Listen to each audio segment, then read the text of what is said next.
Hi there, this is Butch Gamoa for Motoring Today, the Philippines' premier and longest-running weekly motoring news and features electronic magazine. And here are some of this week's features to watch out for.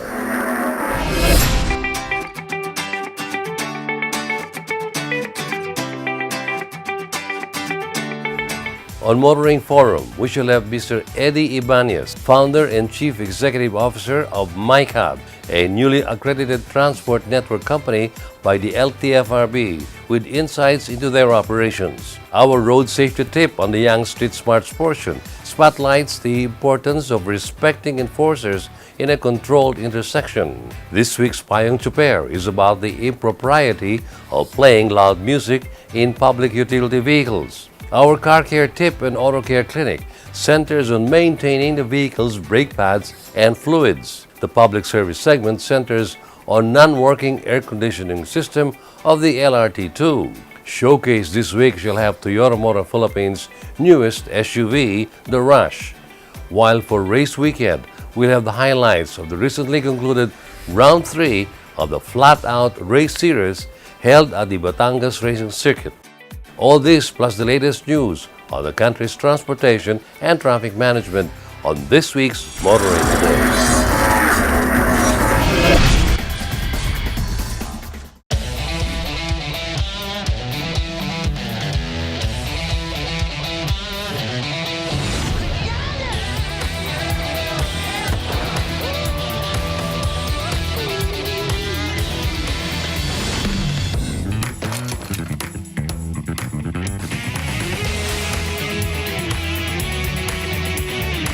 Introducing the all-new Mitsubishi Xpander.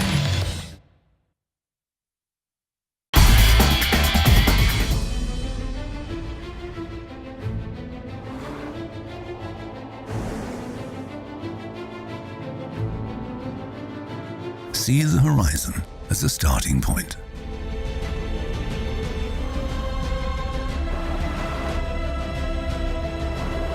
Use each obstacle to gain momentum.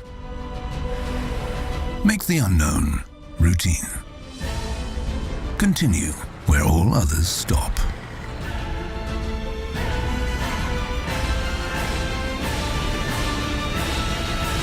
New Peugeot SUV range. Never have SUVs gone so far.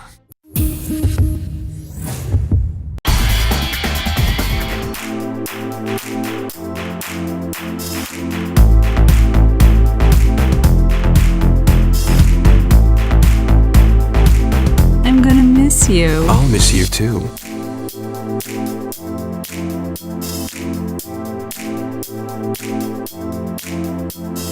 So, why are you back? I didn't want to miss you.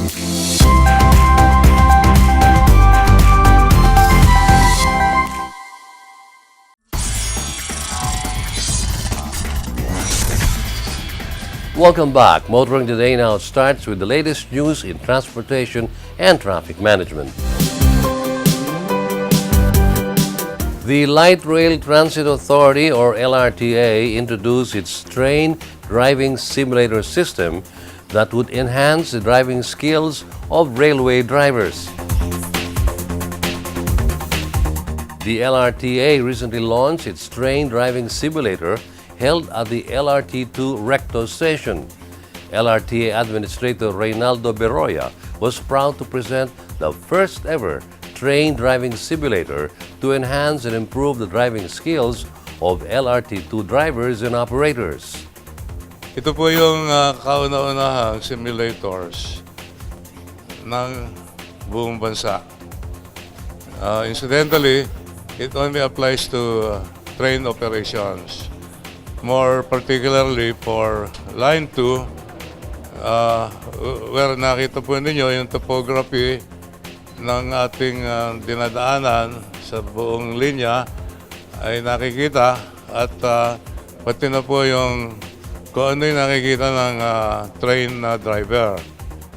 LRT Administrator Biroya also emphasized that the daily safety of the passengers is the paramount concern of the agency. He also added that the Technical Education and Skills Development Authority, or TESDA, has approved the creation of the Philippine Railway Training Center.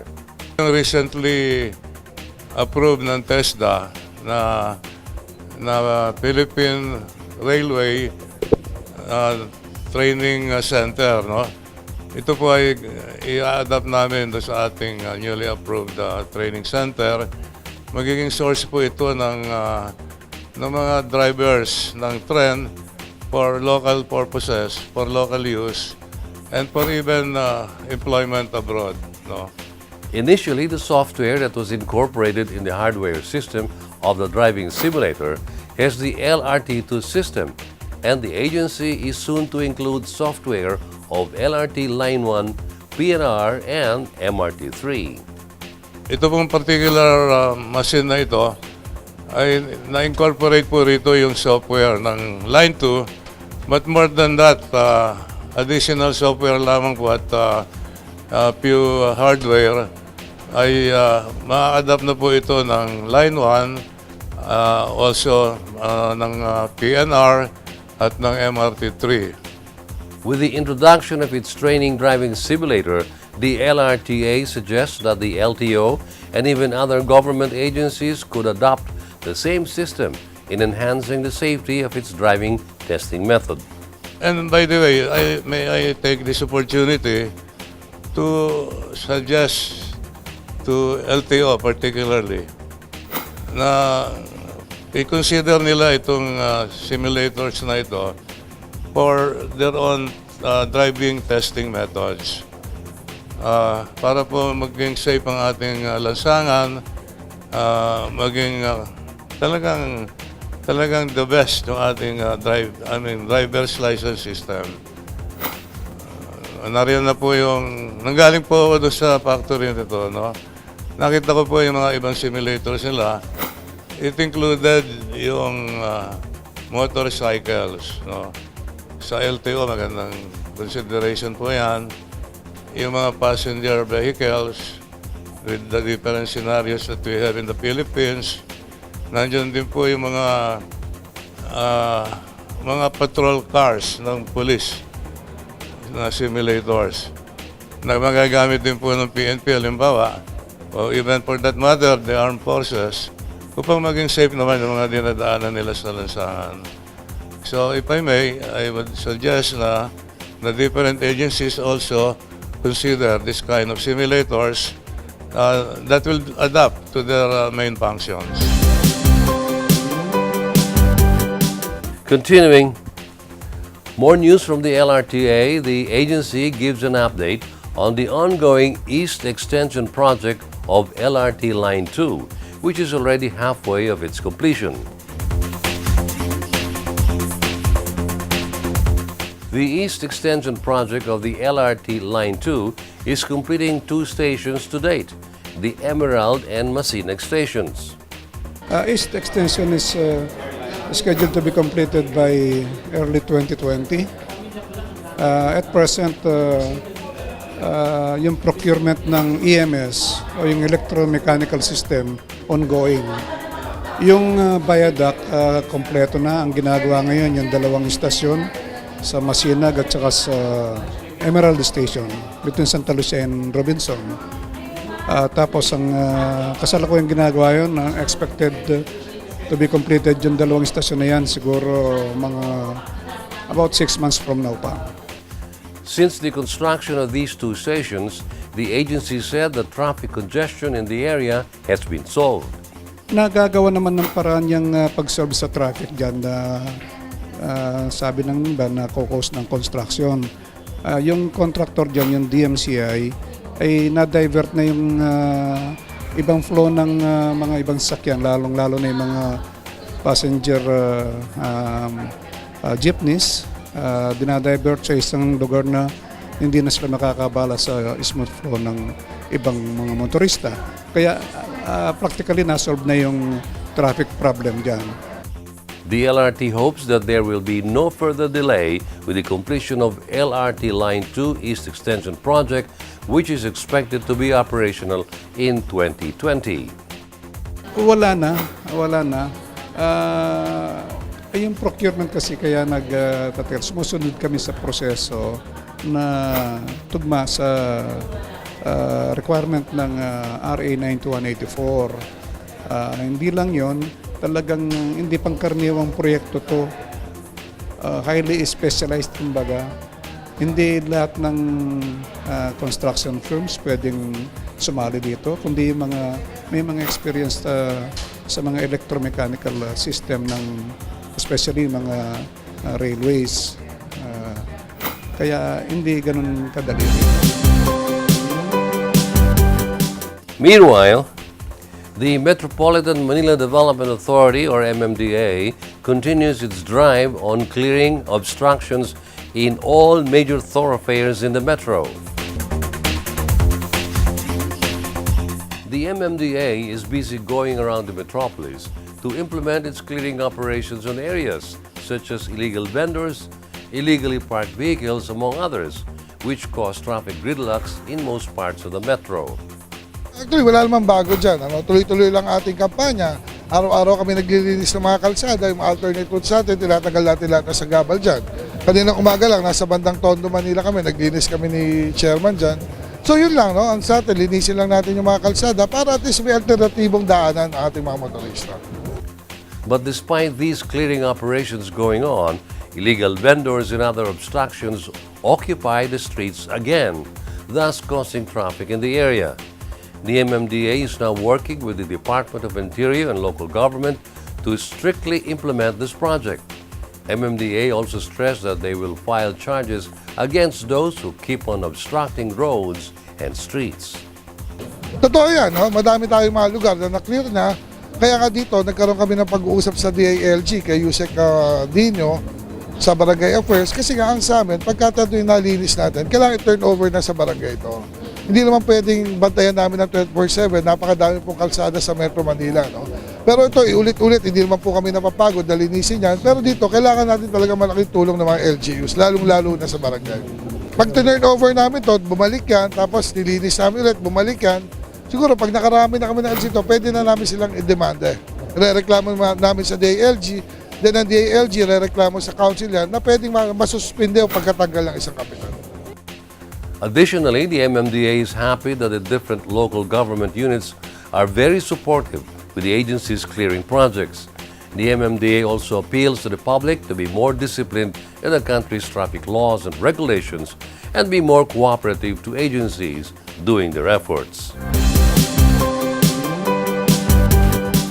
And finally, still on the MMDA, the agency reported that they have received 100 body cameras donated by Grab Philippines. MMDA Chairman Danilo Lim expressed his gratitude to Grab Philippines as they received 100 body cameras, which should be used by its traffic enforcers that would boost MMDA's operation in going after erring motorists. According to the MMDA, these body cameras would also create transparency in apprehending motorists in recording evidence, thus protecting both the traffic enforcers and the motorists. The donated body cameras will be issued to MMDA enforcers manning EDSA and other choke point areas in the metro after undergoing training. Both the MMDA and Grab Philippines clarify that Grab drivers are not exempted should they commit any traffic violations. Those are the latest news in transportation and traffic management. Coming up next is Motoring Forum, brought to you by Suzuki Philippines. TNVS, or Transport Network Vehicle Services concept, came to the country 2 years ago and took it by storm. It was pioneered by Uber, which is a known worldwide supplier of the services. after which it was immediately followed by Grab offering the same, but most recently, the landscape suddenly changed as Uber decided to sell out to Grab, a move that made a lot of transport regulators worried together with the riding public, as a monopoly of such services may lead to uncontrolled fare hikes. Timely, new companies offering the same services came out and whose operations were approved by the LTFRB. And one of them is MyCab. This week on Motoring Today's Motoring Forum, we have Mr. Eddie Ibanez, founder and chief executive officer of MyCab, to give us some insights into their actual operations. Hello, Mr. Ibanez, and welcome to Motoring Today. Hello, Butch, and to all the viewers of Motoring Today. To begin with, please give us a brief background about your company and how it started until how it is now. Okay, so MyCab, it's a taxi hailing platform. It connects passengers to taxi drivers. We don't have booking fees. There's no surge pricing. The company started sa Cebu 2012, and then we expanded to Iloilo 2 years after. And then now we're starting to scale up here in Manila and Baguio. You basically started in Cebu and has now been expanding to Baguio City and Metro Manila. Can you tell us how was the acceptance of the people in the said areas regarding your transport network company? The acceptance is actually pretty good. In fact, actually our user growth for this month alone expanded to around 500%. So I can say like the acceptance is pretty well received from the passengers. Now, with the rise of transport network vehicle services, which mostly use cars, how do you think will the people from the metro accept this taxi hailing service? Well, based on the data that we have, people are really interested to use the app to book a cab. In fact, there's an upsurge in the number of bookings that we receive, increasing for more than 100% week on week as we speak. Can you tell us, is there any way that taxi operators can also join MyCab? All they need to do is just to contact us. We have, they can visit our website, mycab.co, or email us at info@mycab.co. And then our ops team will coordinate with them for the enrollment. Basically, what makes us different is we're partnering with taxi operators instead of taxi drivers. So it's actually the taxi operators who's paying for the devices and for the data. So the taxi drivers, all they need to do is just go to their vehicle and use the app. Would you like to tell us what are the needed requirements for those interested? Basically, all we need is as long as like we have a set of age limit in terms of the vehicles. They need to have their own car wash infrastructure. All of their cabs needs to be, of course, registered via LTFRB and has insurance in place. With Uber out and a lot of new players coming in, what can the riders expect from you with regard to your services, and how would you differentiate it from the rest? As of this month, MyCab is operational, so actually my passengers can actually start getting their ride from Manila, Cebu, and Baguio. Basically, what makes us different is like we're partnering solely with taxi cabs. So we don't have private vehicles, and we're not taking any cuts in terms of fares. All of the fares goes actually 100% goes to the taxi drivers. What makes us different actually is we're using advertising as our main source of revenue. It's unique not just in the Philippines but actually globally because no one is using it, using that same model.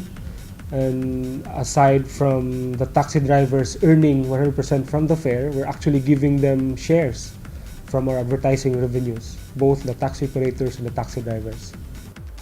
Thank you very much for your time, Mr. Ibanez. Before we end, do you have any message to our viewers, most especially to those who are into this new transport system?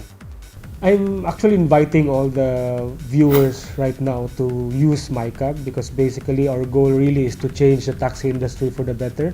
And the more users that we have, the more that people can actually rate our drivers.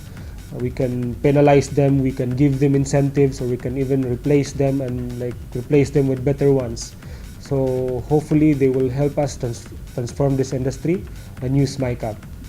Thank you once again, sir. Thank you, Butch. Happy motoring. Mr. Eddie Ibanez, founder and chief executive officer of MyCab, with insights into their operations providing TNVS. This week's guest on Motoring Today's Motoring Forum.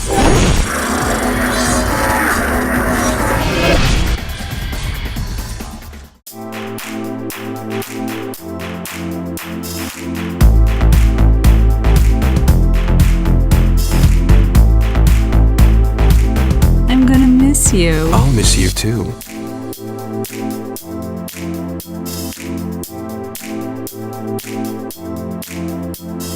So, why are you back? I didn't want to miss you.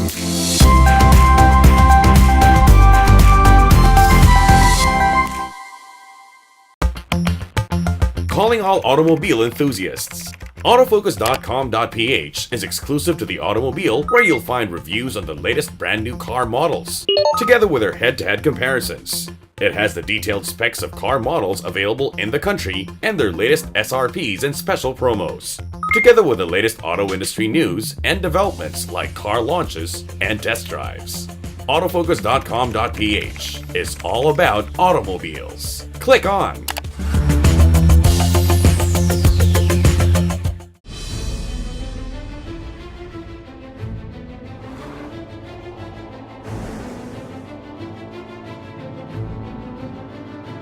See the horizon as a starting point.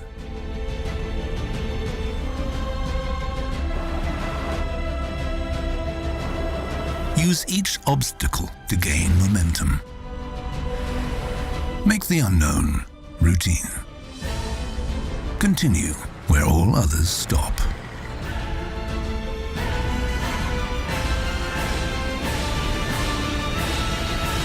New Peugeot SUV range. Never have SUVs gone so far.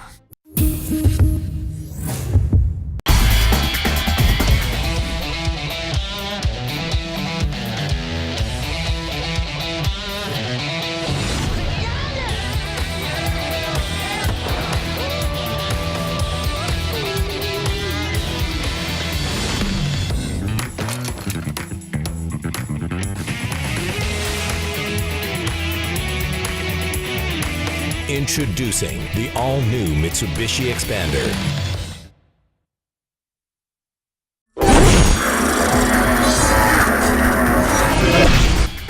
Continuing with Motoring Today, here now are this week's valuable motoring tips. We start off with the Young Street Smarts portions road safety reminders from Toyota Motor Philippines. Hello everyone and welcome to Motoring Today's Young Street Smarts Club. This is brought to you through the courtesy of Toyota Motor Philippines and the Toyota Foundation. My name is Susie of Magic 89.9. Muling magbibigay sa inyo ng simpleng tips on how to use our roads properly and safely. Traffic enforcers are usually found on busy intersections.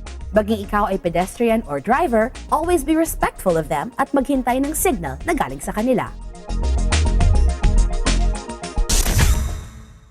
Until the next time here on Motoring Today's Young Street Smarts portion, where you can learn to be safe while on the road as a pedestrian, commuter, biker, or driver. This is Susie of Magic 89.9 reminding you to always be a safe and responsible road user. More motoring tips for you, this time courtesy of Mitsubishi Motors Philippines, regarding proper driver's demeanor, especially public utility vehicles, while behind the wheel. Mayong chopper lang kaibigan, ako si Daniel Villegas, isang kapwa new chopper. Iwasan po natin ang pagpatugtog ng sobrang lakas ng musika sa ating sakyan, lalo na habang ito'y tumatakbo sa daan. Dapat nating malaman na ang pagpapatugtog ng loud music sa loob ng sasakyan, pampasahero man ito o pribado, ay di lamang nakakapwerhisyo. Ito rin ay delikado. Kapag tayo ay nagpapatugtog ng malakas, ito ay nagdudulot ng ingay at nakakaabala rin sa ibang tao. Ang atensyon natin ay nababaling sa musika at hindi sa pagmamaneho natin. At kung tayo ay distracted, hindi tayo alerto sa mga nangyayari sa ating kapaligiran. Kapag ito ang nangyari, di lamang ikaw ang madidisgrasya, pati na rin ang ibang motorista. Kaya palaging tandaan habang tayo ay nagmamaneho, lagi tayong alisto sa ating paligid. Ito po si Daniel Biligas, payong chopper lang, kaibigan mula sa isang kapwa niyo chopper. Let's now move on to vehicle maintenance and repair, this time courtesy of Isuzu Philippines Corporation.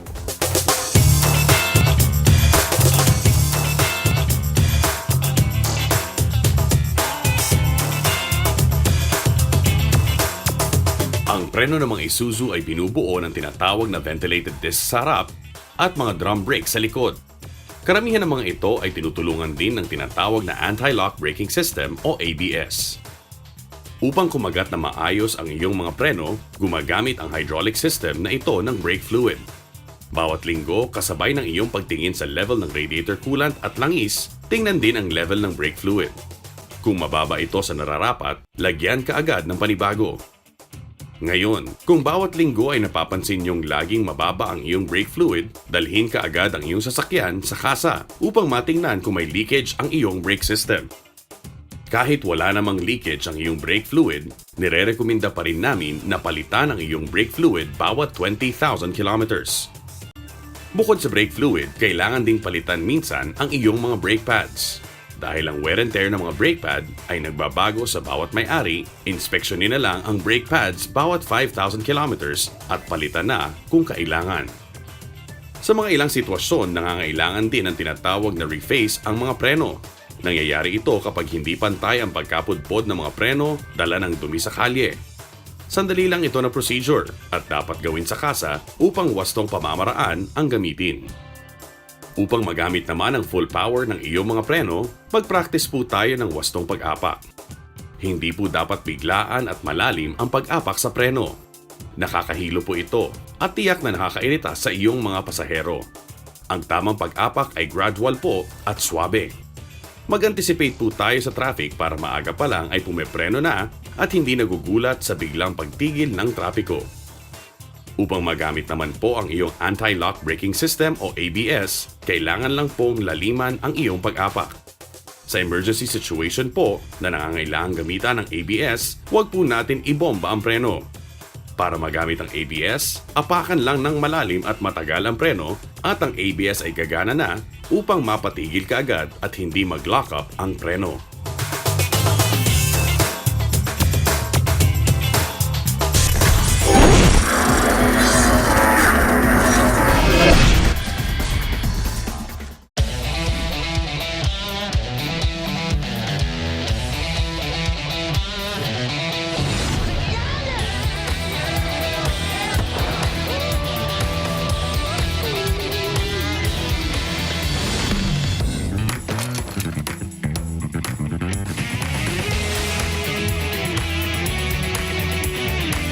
Introducing the all-new Mitsubishi Xpander.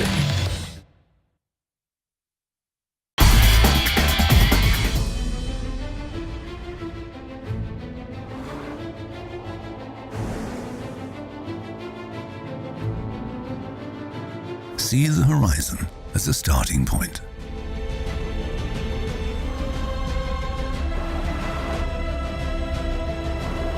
Use each obstacle to gain momentum. Make the unknown routine. Continue where all others stop.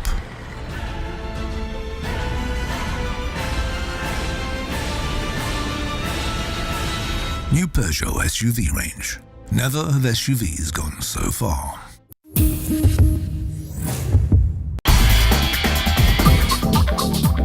Your weekly window to the world of business and guide to the good life can now be watched online. Just click on businessandleisure.ph and watch this week's show and other past episodes of Business and Leisure at your most convenient time of the day. Business and Leisure is now on the web. Watch it anytime.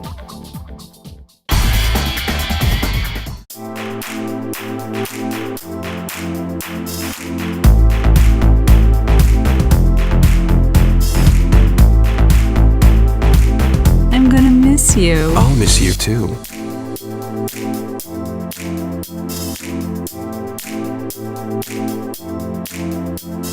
So, why are you back? I didn't want to miss you.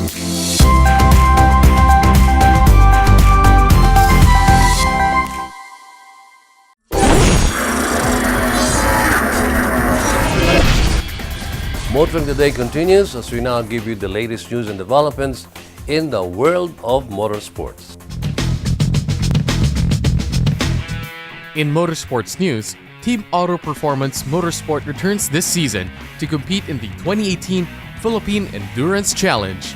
After garnering 3 successive podium finishes in the endurance races last year, the team is looking forward to replicating and improving on its achievements in 2017. Francis Aguila is one of several drivers including George Apacible, Stefan Ramirez, SJ Park, and Enrique Hermilio, who will be driving the 1995 BMW M3, with which the team used to garner podium finishes in last year's endurance races held at the Batangas Racing Circuit.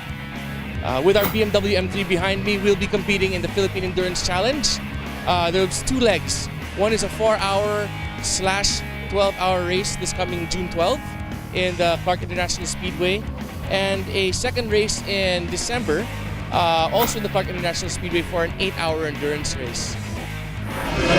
In other motorsports news, Carlos Anton topped both daytime and nighttime rounds in the open class of Leg 3 of the 2018 Philippine Rallycross Series, held last May 20 on the dirt track of the Pradera Verde in Lubao, Pampanga.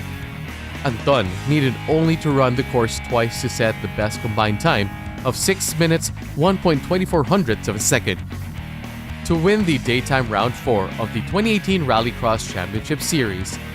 Competitors are given 3 opportunities to set a lap time on the course, with the best times combined to determine the rankings. In the nighttime round 5, Anton also just ran twice to set the fastest combined time for the leg, which was just 1/10 of a second slower than his daytime record. Other winners in round 4 were John Carlo Pelayo in Group 1 for cars with 1,300cc and below engines, with Tiger Espino in second and Choi Mabuhay in third. In round 4, Mon de Mapilis topped Group 2 for cars with 1,301cc to 1,600cc engines, with Louis Camacho in second and John C. Reyes in third. De Mapilis also topped the Group 3 competition for cars with 1,601cc to 1,800cc engines, with John C. Reyes in second and the 13-year-old Inigo Anton in third. John C. Reyes was fastest in Group 4 for cars with 1,800cc and above engines, with Alex Gonzalez and Louis Camacho in second. Sam Yamada was best in the UV class, with JC David in second and JP Galvez in third. Behind Carlos Anton in the open class were Alex Gonzalez in second and Sam Yamada in third. Other round 5 or nighttime round winners included John Carlo Pelayo in Group 1, John T. Reyes in Groups 2, 3, and 4, Paolo Villarta in the UV class, and Edgar Ortiz Luis in the 4-wheel drive class. And finally, the third round of the Flat Out Race Series was held last weekend at the Batangas Racing Circuit, with a total of 47 cars participating. For the highlights, as well as interviews of winners and other competitors, will be featured on this week's edition of Race Weekend, so stay tuned. More motorsports on Motoring Today as we give you Race Weekend, courtesy of Phoenix Petroleum. Race Weekend is brought to you by Phoenix Fuels. Make every trip come alive with Phoenix Fuels, now with Pulse technology. After 2 thrilling and enjoyable rounds at the Clark International Speedway, the 2018 Flat Out Race Series shifts back to the south, to the Batangas Racing Circuit for round 3. And it was no surprise that some Batangueños came out to show whose home track the BRC is. Up next, we feature some of what happened at round 3 of the 2018 Flat Out Race Series here on Race Weekend.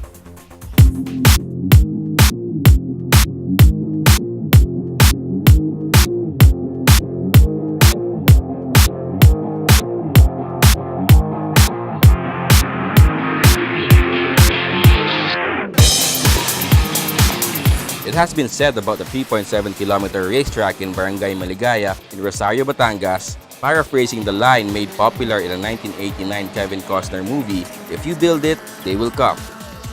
And for more than 2 decades now, motorsports buffs, racers, and spectators have been coming over to the BRC to race or watch the spectacle. Local motorsports waxed and waned over the years, but this year it's waxing hot. And one of the reasons for this is the 2018 Flat Out Race Series. After 2 thrilling rounds at the Clark International Speedway, the force returns to Batangas, and surely enough, motorsports buffs have come in droves. Among them, Batangueños, whose love for racing has been kept hot over the years, like Dondon Portugal from Taysan, Batangas, who joins Force as a first time because, well, it's being held in nearby BRC. I'm Dondon Portugal from Taysan, Batangas, here in Batangas province. And under my tuner and engineer, Matonetics Engineering, yes. This season, this is my first time to join in the round 3 only because alam mo na, busy tayo sa work and then business, kaya hindi tayo lagi nakakasali. Dondon Portugal has been a professional racer competing in Yokohama Grand Touring Championship, but since has come home and found another venue for his passion for racing in force. Dondon Portugal immediately made his presence felt in his first foray into force, breaking the all-time lap record at BRC, setting the fastest time in the time attack in the special bracket R, and then also coming in second fastest in bracket A. Itong car na to, katatapos lang naming buuin. And then ang target talaga namin dito, mag-best time kami. Pero hindi namin in-anticipate na mabibreak ko yung all-time record dito sa Batangas Racing Circuit and dito sa Flat Out Race Series. After setting a new all-time lap around the BRC, Dondon Portugal later on went on to win the Grid A race. Keeping veteran Force driver Rafael Lau was fastest in bracket A of the time attack. The racer from Taysan now endorses Force to all racers out there.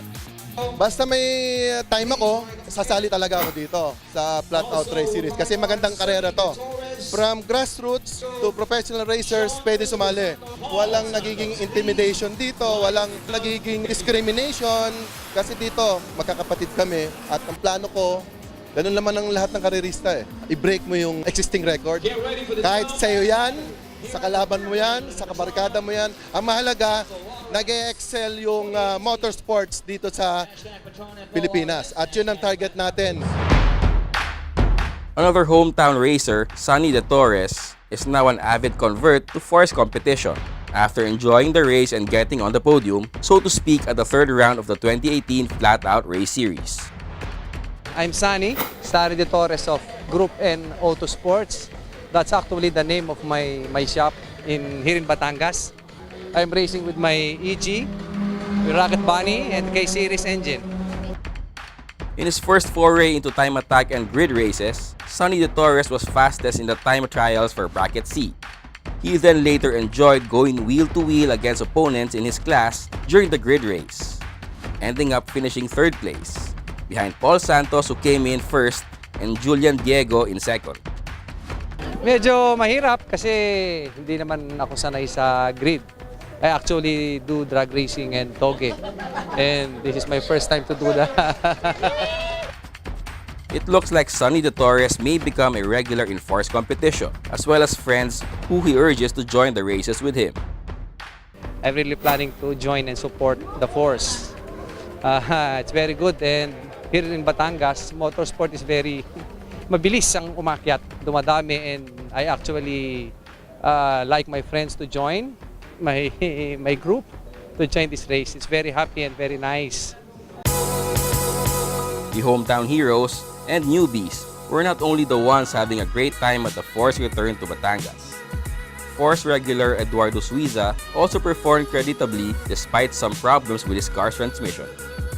Okay naman, nagkaroon kami ng kahit konting points sa 3rd place kami natapos. Nung morning pa lang nasira yung transmission namin, so wala akong 3rd gear. So medyo mahirap mag-drive na mag-transition na 1, 2, 4. So yun, kaya nagkaroon sila ng gap na malaki-laki. Pero okay naman, masaya yung ending. Another Force veteran who showed up, literally and figuratively, at the Batangas Racing Circuit is Marzo Campo, last year's Bracket E champion. Mars Ocampo competes up and down the time brackets and in grid races in this year's fourth season. Round 1, it's bracket F, third. And then round 2, bracket F, champion. And then now, grid E, champion. In the third round, Mars Ocampo had an uneventual time attack performance but turned it up in the grid races to come in first from among those competing for grid E honors. I was second on the grid, and then something went wrong. I mean, there's a car blocking me, so I can't really. So I think it was 5 cars that I managed to, yeah. And then it was hot. I mean, really hot. Mars Ocampo apparently revels in the grid races at Batangas, which he believes is a more technical racetrack than the one in Clark. It's both different. Clark is a high-speed circuit. This is, I think, more technical than Clark. The runoff is short. Clark is, you have lots of runoff. Clark is bigger, and this is just right.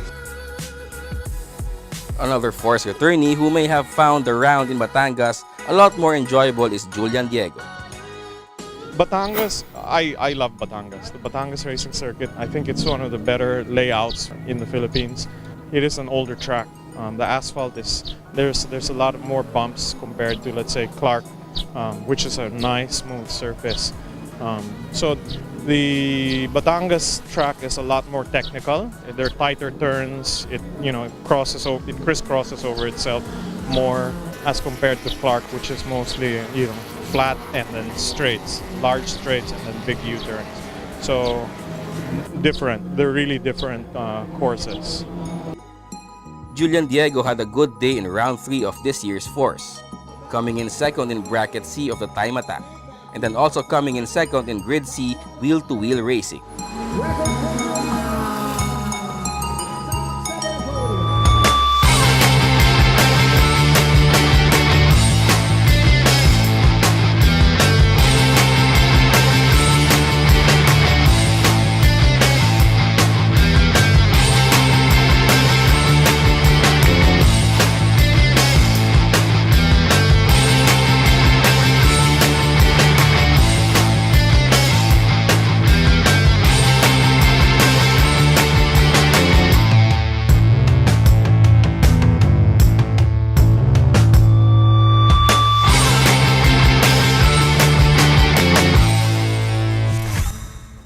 The Batangas Racing Circuit has long been home to many motorsports events.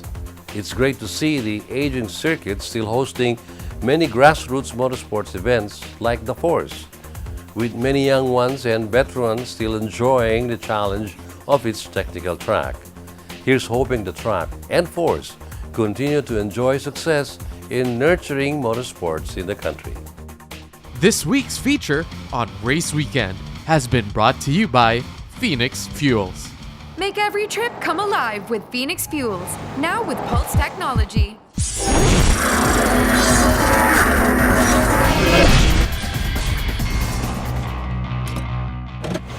These are the Fuel Masters. Every time they're on the court, it's high performance. Every time I'm on the road, I can also expect high performance from Phoenix Fuels.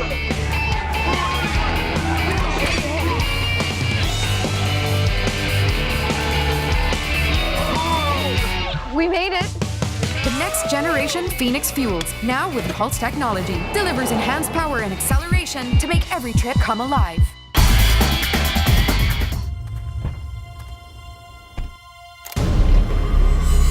For those who command respect. For those unrivaled in their field. For those who see the world differently. For you.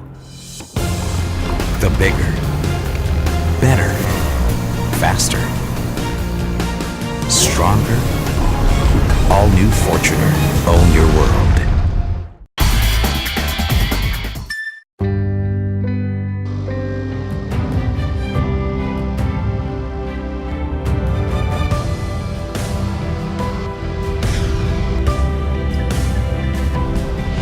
rediscover an extraordinary world as it unfolds before your eyes. With the all-new 7-seater diesel CR-V. See the extraordinary. Think you're tough? Do you dare to go off-road or off-key? Do you use your great power with great control? With the new Isuzu D-Max, you're tough enough to be unstoppable.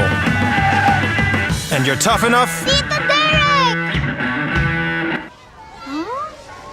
to be right back. Isuzu D-Max, tough enough for anything.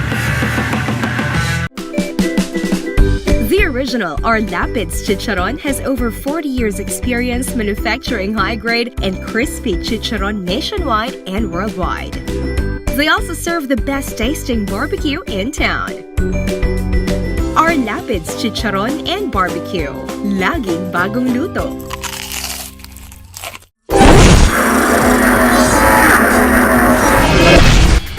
Welcome back to Motoring Today. The auto industry now takes center stage.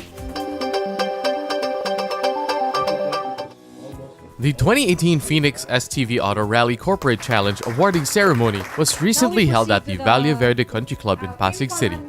Phoenix Petroleum executives Mr. Eric Inocencio, General Manager for Retail, and Ms. Selena Matias, AVP Brand and Marketing, graced the event and handed out the awards to the winners and the certificates of fuel performance to the participating vehicles.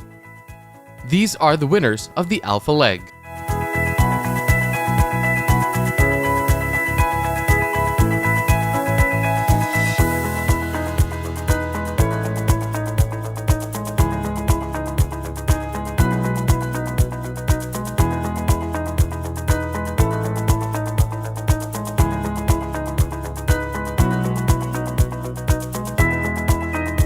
For the Beta Leg, here are the winners.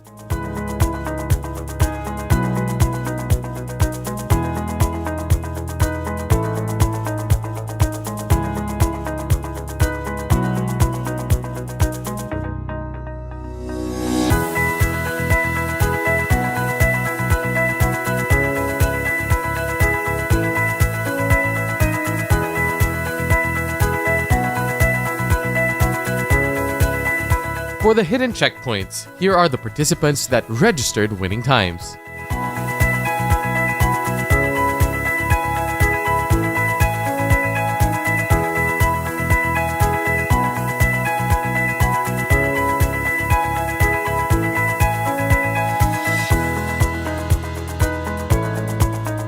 Rally steward Georges Ramirez brought back the special stage, and here are the top 3 winners.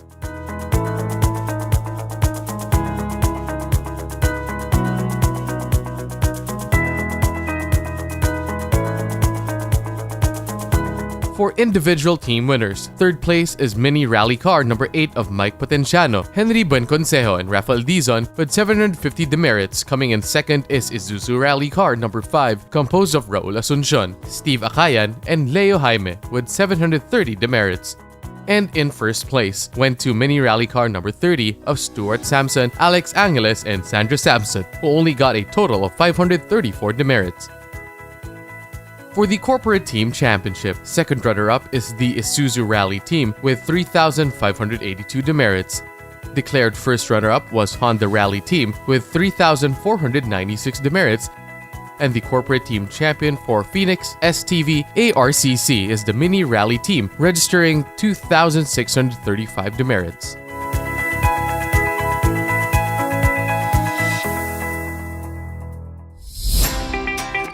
Toyota Motor Philippines once again staged the Toyota Road Trek, an annual driving event for the motoring media en route to different destinations in the country. This year, after a whole day of driving through some of the located Toyota dealerships in Central Luzon, the group went to a 3-day trip to the island of Balisin in Quezon Province and also showcased the capabilities of the newly launched Toyota Rush in different activities that the trekkers went through the 3-day event. This road trek is our event to give opportunity to the media for them to experience our latest model. So, and also to build up the good relationship with media people making the camaraderie. This year we just proposed for them to drive our new models. Just launched this month. That is Rush, Toyota Rush. This is our new entry SUV models. So I hope media people enjoy to drive these new models.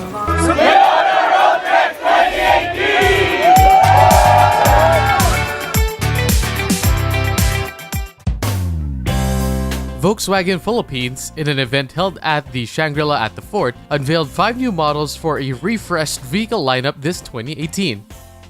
Ayala Corporation President and Chief Operating Officer Fernando Zobel de Ayala led the unveiling ceremony by driving one of the highlighted vehicles onto the stage, the Santana MPI MT Trendline.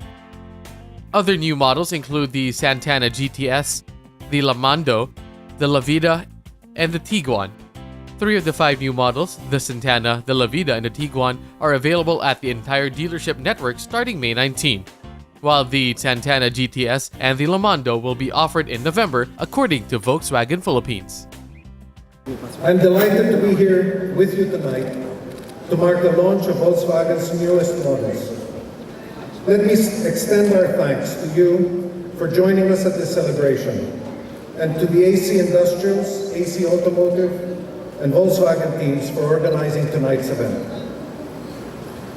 These newest car models are the latest expressions of the Volkswagen tradition of world-class, superior German craftsmanship passed on from generation to generation.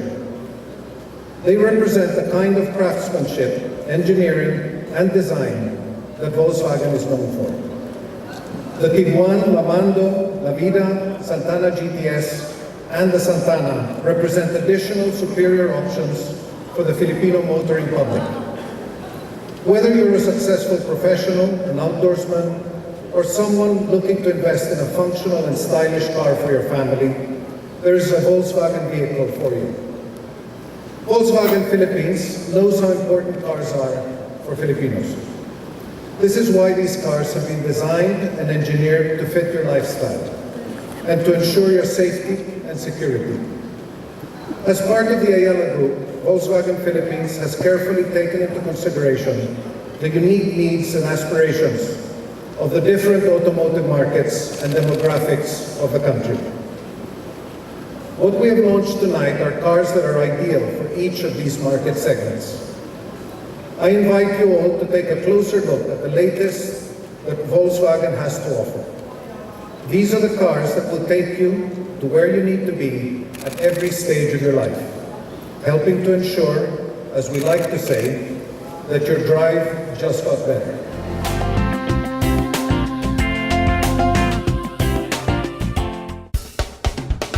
Audi Philippines recently launched the second-generation Audi RS5 Coupe in an exclusive media launch held at the Butamaru Ramen and Izakaya restaurant in Ortigas, Pasig City. Audi Philippines is pleased to launch today the new RS5 Coupe from Audi Sport Division.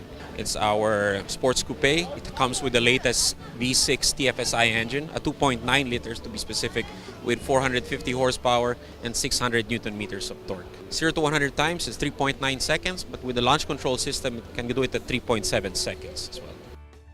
The Audi RS5 Coupe is the first Audi Sport model to feature the current RS design. The designers drew inspiration for the car from the distinctive motorsport details of the Audi 94 IMSA GTO. The biggest difference would be on the ride control system. It has a dynamic ride control system right now, where you can adjust the dampers from comfort to dynamic to an individual option. It depends on what the driver would prefer. It also comes with a sport differential system, so even if it's a quattro, it's also rear bias as well. It was also announced that the 2.9 TFSI V6 bi-turbo engine, which Audi developed from the ground up, offers sharp increases in power and efficiency, as well as an incomparably full-bodied RS sound.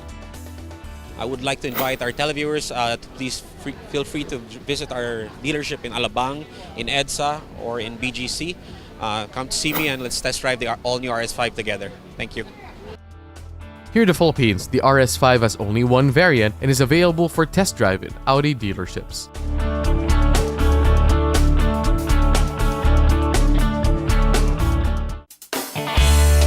The 2018 Transport Show was successfully staged recently at the SMX Convention Center at the Mall of Asia in Pasay City. This year's the 27th staging of the Transport Show, which is also considered as one of the pioneers in motor show exhibits in the country. For those who have not heard of Transport Show, it is the oldest or longest running motor show in the Philippines kasi this is our 27th year. Maraming henerasyon na ang dumaan at nakakaalam ng Transport Show. So for all you millennials out there, well, this show is one of the pioneering car shows in the country. Just like every year, car restoration shops and vintage car owners proudly showcase their show cars to the delight of the enthusiasts. The best show car winner will be featured in next year's Transport Show poster. It's more of what's going to happen before the show ends. Before the show ends, we will announce the best of show winner. And the best of show winner will be featured in the next year's poster. Yan. In our 27 years of running the show, siguro we were able to produce already more than 20 actually best of show winners. This year, there are about 100 cars who participated in the exhibit. Most of them are not seen on the road and are specifically designed for the Transport Show.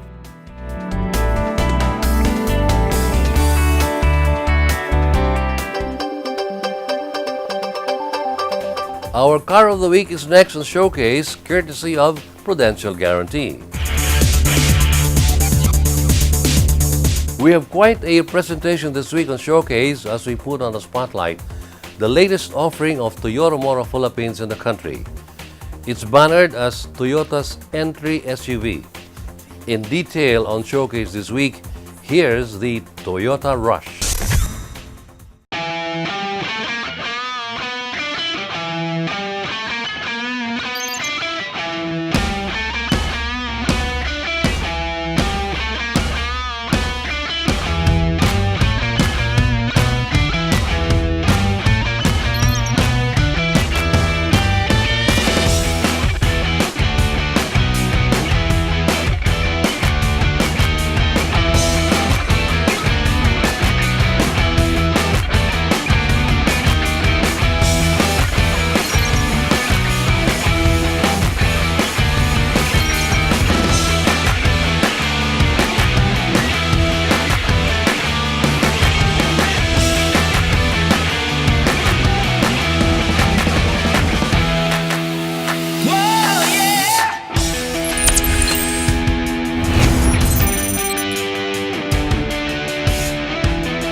That was the Toyota Rush in full details on Motoring Today Showcase, courtesy of Prudential Guarantee. Drive worry-free with Prudential Guarantee's auto insurance program with a free 24-hour nationwide roadside assistance included with your comprehensive auto insurance. Rest assured, we'll take care of you and your car wherever you are. Prudential Guarantee's auto insurance program, 100% worry-free driving.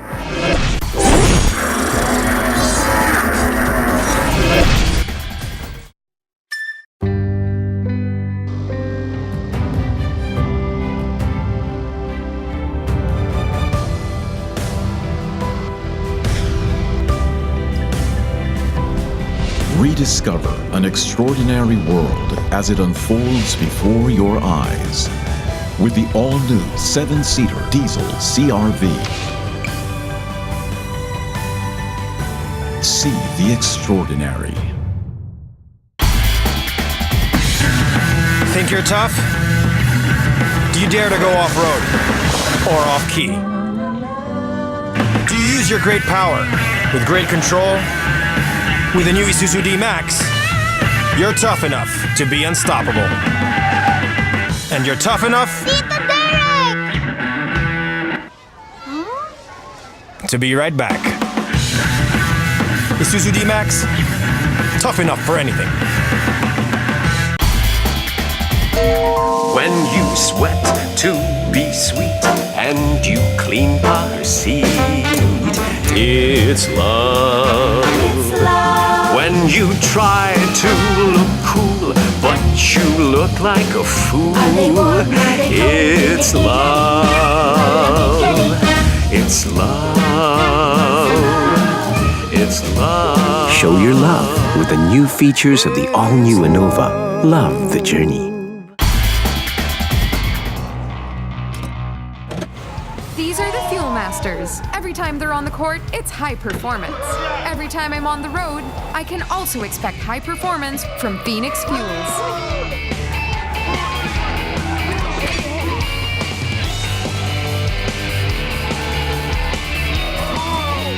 We made it! The next generation Phoenix Fuels, now with Pulse technology, delivers enhanced power and acceleration to make every trip come alive.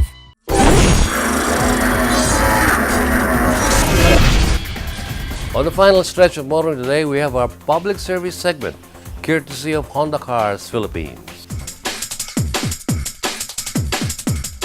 We have read a lot about the Light Rail Transit Authority or LRTA's problem on its air conditioning system and how the passengers are reacting on it. This will be the highlight of our public service segment here on Motoring Today this week.